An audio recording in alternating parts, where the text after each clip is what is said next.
नमस्कार दोस्तों, स्वागत है आपका स्टडी फॉर सिविल सर्विसेज में। वीडियो को पूरा देखिए। कोई भी आपका फीडबैक है, कोई सजेशन है, तुरंत वीडियो में कमेंट करके जरूर बताइए। अच्छा लगे तो वीडियो लाइक जरूर कर लीजिए और ऐसे वीडियो लगातार फ्री में पाने के लिए चैनल को तुरंत सब्सक्राइब कर लीजिए और बेल आइकन को जरूर टैप कर लीजिए ताकि आगे भी सारे वीडियो आपको मिलते रहे। यूट्यूब में फॉलो करते हैं तो प्लीज ये वाला फ्री टेलीग्राम चैनल जरूर ज्वाइन कर लीजिएगा। सारे नोटिफिकेशन, सारे अपडेट यहीं पे आते हैं, ध्यान रखिएगा। स्टडी फॉर सिविल सर्विसेज का कोई भी पेड ग्रुप अगर आपको ज्वाइन करना है तो सिर्फ 856480560660897523864455 यही नंबर है हमारे, सिर्फ जहां पे कॉल या व्हाट्सएप कर सकते हैं।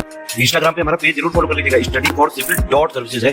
ट्विटर पे हमको जरूर फॉलो कर लीजिएगा, @studyforcivils है। सारे क्वेश्चन अटेम्प्ट करिए और स्कोर अपना तुरंत कमेंट करके बताइए।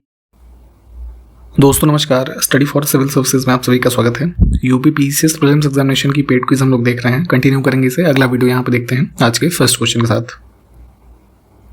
हमसे पूछा गया है बंगाल के किस संत और सुधारक ने कृष्ण पंथ को लोकप्रिय बनाया। ठीक है, तो देखेंगे जो है इसमें चैतन्य महाप्रभु इनका पूरा नाम था। ठीक है, ये करेक्ट आंसर होगा। एक गौड़िया वैष्णविज्म करके जो था, इसकी स्थापना इन्होंने की थी और जो है कृष्ण रूपी जो नृत्य और गायन से संबंधित थे उसके रूप में भक्ति जो ये हमारा एक मूवमेंट कह सकते हैं, इसको पॉपुलराइज किया बंगाल के रीजन में। ठीक, तो सी ऑप्शन। नेक्स्ट है ज्ञानेश्वरी नामक भगवत गीता का भाष्य किसने लिखा था। भगवत गीता जो है उसी पे एक कमेंट्री के रूप में पुस्तक कह सकते हैं ज्ञानेश्वरी। ठीक है, तो इसके लेखक थे ज्ञानदेव, 13वीं सेंचुरी के मराठी संत थे महाराष्ट्र रीजन में। जो है ऑप्शन डी। ठीक है, ज्ञानदेव या जो है ज्ञानेश्वर, दोनों नाम से जाने जाते थे। शिक्षा अष्टक किसने लिखी, जिसे शास्त्रों का सार कहा जाता है। ठीक, ये भी चैतन्य महाप्रभु से संबंधित है। मानव शरीर में वह कौन सा हार्मोन है जो रक्त में स्रावित होता है और हृदय स्पंद की दर को नियंत्रित करता है, हार्ट बीट को रेगुलेट करना। ठीक है, एपिनेफ्रीन या फिर एड्रेनलिन, है ना, दोनों नाम है इसके। Option first. इनमें से कौन सा तत्व पौधों के विकास के लिए आवश्यक नहीं है, एसेंशियल नहीं होता है। सोडियम, है ना, ये तो अपरिहार्य है। थैलेसीमिया एक आनुवंशिक रोग है जिससे क्या प्रभावित होता है। ठीक है, एक प्रकार का वंशानुगत ब्लड डिसऑर्डर है। ठीक है, जिसमें बॉडी की एबिलिटी जो है हीमोग्लोबिन को प्रोड्यूस करने की, है ना, वो एक तरीके से प्रभावित होती है। कुछ इन्वायरमेंटल एक्ट हैं वाइल्ड लाइफ और इन्वायरमेंट से संबंधित, प्लीज़ इसकी लिस्टिंग पढ़िएगा क्योंकि जो ये स्टेट का फॉरेस्ट सर्विसेज है उसका भी एग्जामिनेशन आपके प्रीलिम्स के साथ ही होता है, तो इस वजह से ये चीज़ें पूछी जाती हैं। ठीक है, तो यहाँ पे बायोडाइवर्सिटी एक्ट के बारे में पूछा गया, कब पारित हुआ, तो दिसंबर 2002। Option B.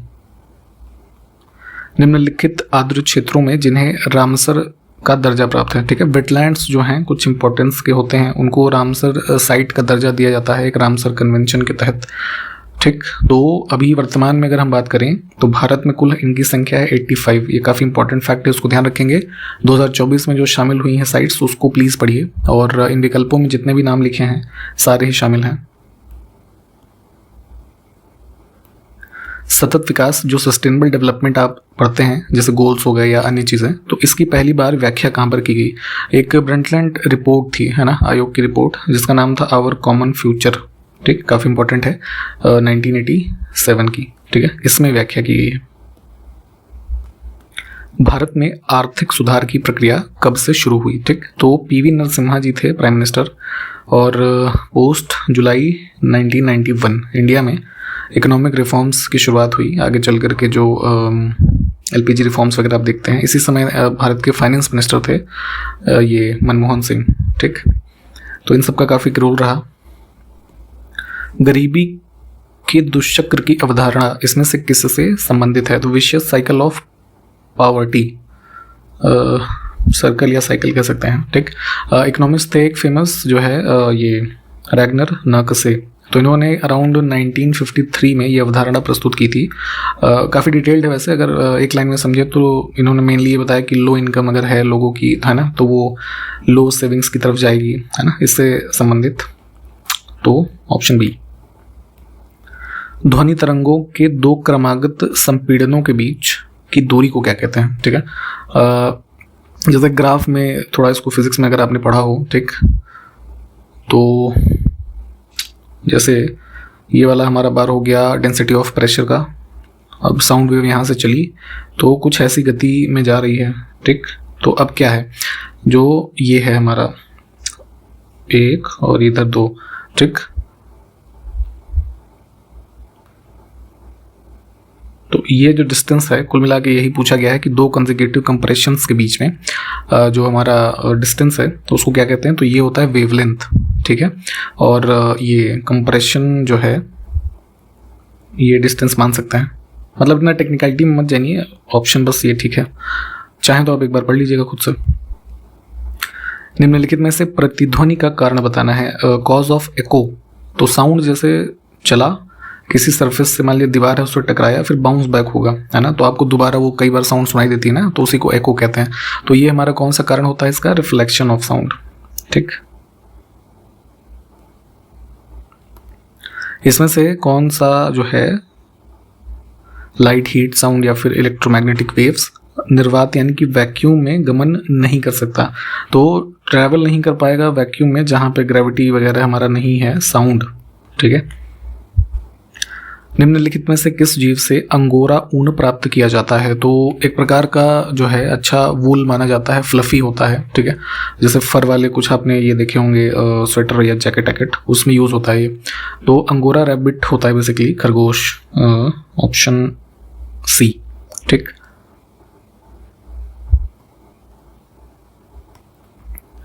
Indian council of agricultural research काफ़ी इंपॉर्टेंट बॉडी है एग्रीकल्चरल एक्टिविटीज़ के लिए भारत में, एक ऑटोनोमस बॉडी है। इसकी स्थापना हुई थी 16 जुलाई 1929 को, ठीक है, न्यू दिल्ली में है ये। तो 16 जुलाई को इसका डे मनाते हैं, ऑप्शन बी।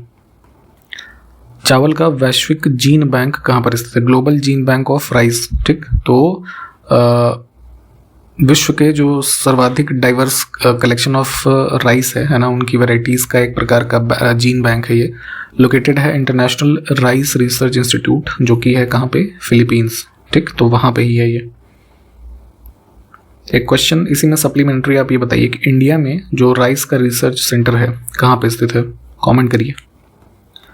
नेक्स्ट है नदियों के लिए अंतर्राष्ट्रीय कार्रवाई दिवस हर साल कब मनाया जाता है, तो international day of action for reverse.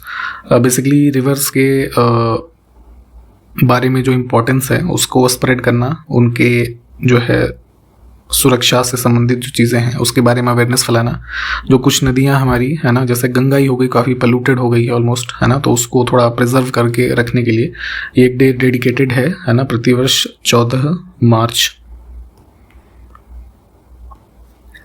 हाल ही में यानी कि 2024 में किस टीम ने विदर्भ की टीम को हरा करके अपना 42वां रणजी ट्रॉफी का खिताब जीता है। रणजी ट्रॉफी होती है क्रिकेट के खेल से संबंधित इंडिया में, ठीक। तो 42वीं ट्रॉफी जीती है ये इसने, मुंबई की टीम ने। मार्च 2024 में उत्तर प्रदेश का मुख्य सूचना आयुक्त, चीफ इंफॉर्मेशन कमिश्नर, RTI जो एक्ट आया था उसके बाद से ये सब संस्थाएं अस्तित्व में आई। तो उसी में स्टेट की भी बॉडी होती है। तो ये अपॉइंट हुए थे श्री राजकुमार विश्वकर्मा, ऑप्शन बी। काफ़ी इंपॉर्टेंट इंडेक्स है ये, प्लीज़ इसके बारे में पढ़िएगा, खास करके मुख्य परीक्षा के लिए काफ़ी इंपॉर्टेंट है ये। 2023-24 के लिए आया था ह्यूमन डेवलपमेंट इंडेक्स, तो उसमें जो है भारत की रैंकिंग पूछी गई है 193 देशों की सूची में, ठीक है। तो ये भी ध्यान रखना है। अब जैसे अभी शायद लास्ट ईयर के एग्जामिनेशन में इसी पे क्वेश्चन आया था, उसमें बड़ा अच्छा स्टेटमेंट फ्रेम किया गया कि जैसे अब मान लीजिए किसी वर्ष इंडेक्स में इंडिया की रैंकिंग 130 है, उससे अगले वर्ष हो गई 129। तो अब ये बताना है कि 30 से 29 हुई है तो ये अच्छी स्थिति हुई है या खराब हुई है। तो कई बार आप लोग इस तरीके से रट तो लेते हैं, लेकिन डीप अंडरस्टैंडिंग भी होनी चाहिए, है ना। तो कुछ इंडेक्स में क्या है कि नंबरिंग कम हो रही है तो स्थिति अच्छी मानी जाती है, कुछ में क्या नंबरिंग कम हो रही है तो खराब मानी जाती है। तो इस तरीके से भी पढ़ना है, ठीक है। तो 134th पोजीशन पे इंडिया है इस वाले में, ठीक है। हाल ही में किस संस्था ने डेमोक्रेसी रिपोर्ट 2024 को जारी किया है। तो डेमोक्रेसी विश्व में जितनी भी हैं उनसे संबंधित फैक्ट्स के साथ मार्च 2024 में ये रिपोर्ट रिलीज की गई थी वीडेम इंस्टीट्यूट के द्वारा। नेक्स्ट है संयुक्त राष्ट्र विकास कार्यक्रम के द्वारा जारी लैंगिक असमानता सूचकांक, जेंडर इनइक्वालिटी इंडेक्स। तो इसमें इंडिया की रैंकिंग बतानी 193 देशों में। तो ध्यान रखिएगा 2022 का एडिशन था जो मार्च 2024 में रिलीज हुआ, ठीक। इसमें 193 देशों की सूची में भारत का स्थान था 108। ठीक, और स्कोर भी था अराउंड 0.43, हो सके तो ये भी ध्यान रखें। नेक्स्ट है, हाल ही में किस देश ने dragon fire laser direct energy weapon इसका सफल परीक्षण किया है? तो ये भी मार्च की न्यूज़ है। यूनाइटेड किंगडम में इसको टेस्ट किया गया था सक्सेसफुली। बेसिकली क्या है ये कि लेज़र बेस्ड एक डिवाइस है जो कि एनिमी एयरक्राफ्ट और मिसाइल्स को शूट डाउन करने के लिए डिज़ाइन किया गया है।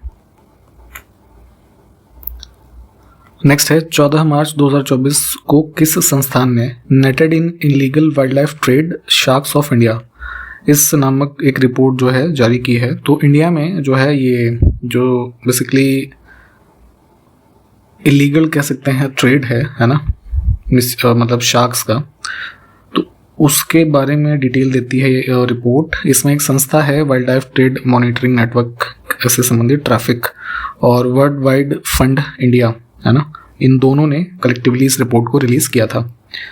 इंपॉर्टेंट है, ध्यान रखेंगे। 2024 का ये इंटरनेशनल योगा डे थीम था इसका जो है योगा फॉर वुमेन एम्पावरमेंट। तो कब मनाया गया ये? 21 जून। नेक्स्ट है, वैक्सीन वर्क फॉर ऑल, ये थीम है किसका? राष्ट्रीय टीकाकरण दिवस 2024। तो ये मनाया गया कब? 16 मार्च को। हाल ही में गृह मंत्रालय ने नागरिकता संशोधन अधिनियम 2019 के तहत आवेदन करने के लिए कौन सा मोबाइल एप्लीकेशन शुरू किया है? तो देखिए जो हमारा ये सिटीजनशिप एक्ट था है ना, उसमें अमेंडमेंट हुआ था 2019 में। तो उसी के बाद कुछ सर्टेन प्रोविजंस के अंतर्गत है ना, जो हमारे फॉरेन नेशनल्स हैं पड़ोसी देशों के, उनको यहाँ पे अप्लाई करने के लिए सिटीजनशिप के लिए अलाउ करा था। तो जो है इसके लिए एप्लीकेशन डेवलप किया था, तो इसका नाम है CAA 2019 है ना, उसी एक्ट के, उससे याद रखिएगा, वैसे सिमिलर है। 12 मार्च 2024 को मॉरिशस विश्वविद्यालय ने किस भारतीय को डॉक्टरेट ऑफ सिविल लॉ की मानद उपाधि प्रदान की है? तो ये जो है ऑनरेरी रूप से ऐसे जो डिग्रीज दी जाती हैं, तो ये मिला था हमारी प्रेसिडेंट को, द्रौपदी मुर्मू। भारत में पहली औद्योगिक नीति की घोषणा किस वर्ष में की गई थी? इंडस्ट्रियल पॉलिसी जो है कई सारी आई आज़ादी के बाद से, तो जो सबसे पहली ही आई थी वो ये इसमें 1948 में, ठीक है, ऑप्शन फर्स्ट ही करेक्ट होगा। इसके बाद जैसे 56 में आई, फिर 73 में, फिर उधर 77, 80, 1991 है ना। भारतीय हीरा संस्थान इंडियन डायमंड इंस्टीट्यूट कहाँ पर स्थित है? तो ये है इसमें सूरत में है ना, यहाँ पे काफ़ी वर्क भी होता है डायमंड का। इसमें से कौन सा पेयर मैच नहीं है? कुछ स्टील प्लांट है भारत के, और किस देश के सहयोग से वो भारत में स्थापित हुआ? ठीक, तो इसमें गलत है, बोकारो स्टील प्लांट है ना, ये जो है सोवियत यूनियन जो अर्स्टवाइल था उसकी टेक्निकल एक्सपर्टीज के साथ है ना एस्टैब्लिश हुआ था। ठीक, अन्य विकल्प जो है वो ठीक हैं। 2 कथन और कारण है, उसके रेफरेंस में हम देखेंगे आंसर। कथन कह रहा है सूचना प्रौद्योगिकी भारत में तेजी से एक अत्यंत महत्वपूर्ण क्षेत्र बनती जा रही है। अभी देखें कम से कम 10-15 साल में ही आप देखिए तो इतना ज़्यादा टेक्निकल एडवांसेस भारत में ही नहीं विश्व में हो गई है ना, तो काफ़ी इंपॉर्टेंट सेक्टर है ये, बिल्कुल ठीक बात है। सेकंड है, इंडिया का जो मेन एक्सपोर्ट है सॉफ्टवेयर, वही लिखा है कि सॉफ्टवेयर भारत में प्रमुख निर्यातों में से एक है। इसके अलावा भारत का हार्डवेयर में भी काफ़ी मजबूत आधार है। यहाँ तक तो बात ठीक थी, आगे गलत है। इंडिया में सॉफ्टवेयर है ना एक्सपोर्ट ज़्यादा है, और वैसे भी जितने भी देखेंगे बड़ी बड़ी कंपनीज के CEOs वगैरह हैं वो भी इंडियन ओरिजिन के हैं, तो इस चीज़ में तो भारत बहुत आगे है। लेकिन हार्डवेयर बेस हमारे यहाँ अभी भी उतना स्ट्रांग नहीं है, मैक्सिमम चीज़ें हम इम्पोर्ट करते हैं। ठीक है, तो जो ये रीज़न है ये गलत हो जाएगा हमारा।